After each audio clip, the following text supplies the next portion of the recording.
नमस्कार। आईपीएल 2026 के 49वें मैच में सनराइजर्स हैदराबाद और पंजाब किंग्स के बीच जो कुछ भी हुआ, आज हम उसका पूरा कच्चा चिट्ठा खोलने वाले हैं। राजीव गांधी स्टेडियम में खेला गया ये मैच सच कहूं तो क्रिकेट के रोमांच की सारी हदें पार कर गया। तो चलिए बिना किसी देरी के इस ब्लॉकबस्टर मुकाबले की हर एक परत को बारीकी से समझते हैं।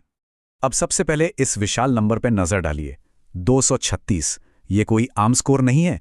ये वो पहाड़ जैसा लक्ष्य है जो हैदराबाद ने पंजाब के सामने खड़ा कर दिया था। और देखा जाए तो इसी एक नंबर ने तय कर दिया था कि इस मैच का पूरा मोमेंटम किस तरफ जाने वाला है। आधुनिक टी20 क्रिकेट में भी 236 रन बोर्ड पे लगा देना सामने वाली टीम पर एक बहुत बड़ा मनोवैज्ञानिक प्रहार होता है। लेकिन ये सब शुरू कैसे हुआ? मैदान पर जंग की लकीरें टॉस के समय ही खिंच चुकी थीं। पंजाब के कप्तान श्रेयस अय्यर ने टॉस जीतकर पहले गेंदबाजी चुनी। उनका सीधा सा प्लान था कि जल्दी विकेट लो और दबाव बनाओ। लेकिन दूसरी तरफ पैट कमिंस की कप्तानी वाली हैदराबाद की टीम पहले बैटिंग का न्योता पाकर एकदम आक्रामक शुरुआत करने के लिए मानो पहले से ही बेताब खड़ी थी। तो चलिए हमारे पहले भाग की तरफ बढ़ते हैं, जिसका नाम है सनराइजर्स का तूफान। और यकीन मानिए, ये सच में एक बहुत बड़ा तूफान था। अब जरा ध्यान दीजिए कि कैसे हैदराबाद के ओपनर्स ने आते ही पंजाब के बॉलर्स की धज्जियां उड़ा दी। मतलब अर्शदीप सिंह की दूसरी ही गेंद पर अभिषेक शर्मा का छक्का। फिर दूसरे ओवर में मार्को यानसन को 21 रन पड़े।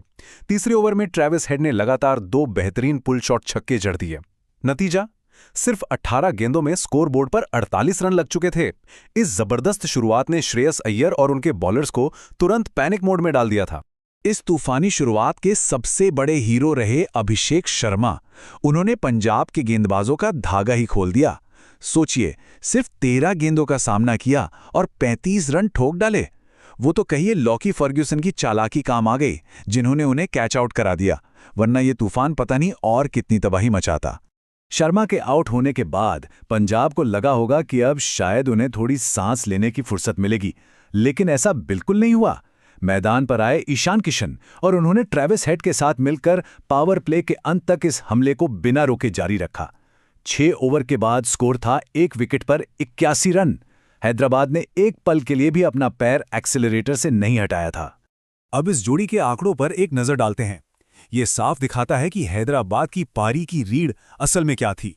ट्रेविस हेड ने 19 गेंदों में 38 रन बनाए और ईशान किशन ने तो कमाल ही कर दिया, 32 गेंदों में 55 रन। इन दोनों ने मिलकर बीच के ओवरों में भी 13 रन प्रति ओवर का जबरदस्त रन रेट बनाए रखा, जो कि टी20 क्रिकेट में एक बहुत बड़ी बात है। यहां सबसे दिलचस्प बात यह है कि जब युजवेंद्र चहल ने ट्रेविस हेड को आउट किया तो पंजाब को लगा कि चलो अब रन रेट थोड़ा गिरेगा। लेकिन ईशान किशन के इरादे कुछ और ही थे। उन्होंने 14वें ओवर में विजय कुमार वैशाख को निशाने पर लिया और लगातार 3 गगनचुंबी छक्के जड़कर अपना अर्धशतक भी पूरा किया और मैच का रुख फिर से पूरी तरह बदल दिया। और फिर बारी आई आखिरी के ओवरों की, जहां हेनरिक क्लासन और नीतीश कुमार रेड्डी ने सच में कोई रहम नहीं दिखाया।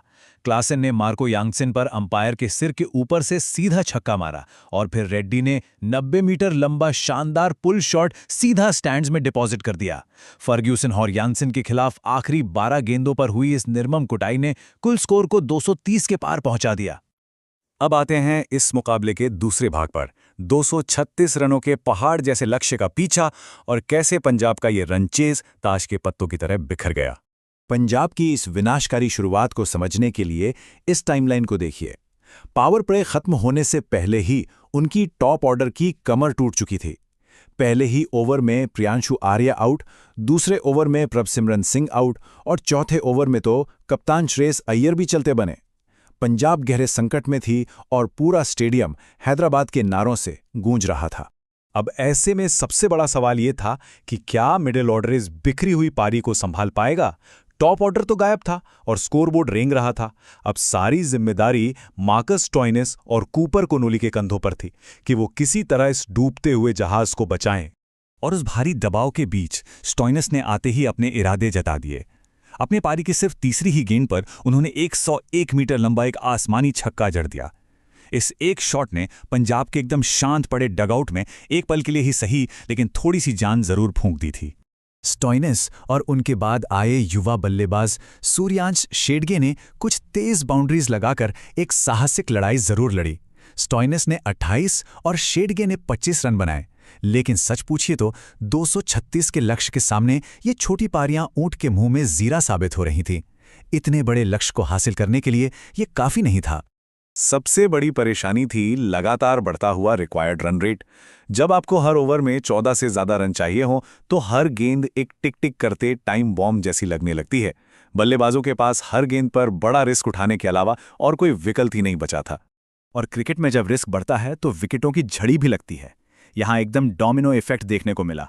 स्टॉइनिस शिवांग कुमार की आउटस्विंग पर कीपर को कैच दे बैठे, शेडगे ने पैट कमिंस के खिलाफ अपना धैर्य खोया और बाउंड्री पर लपके गए।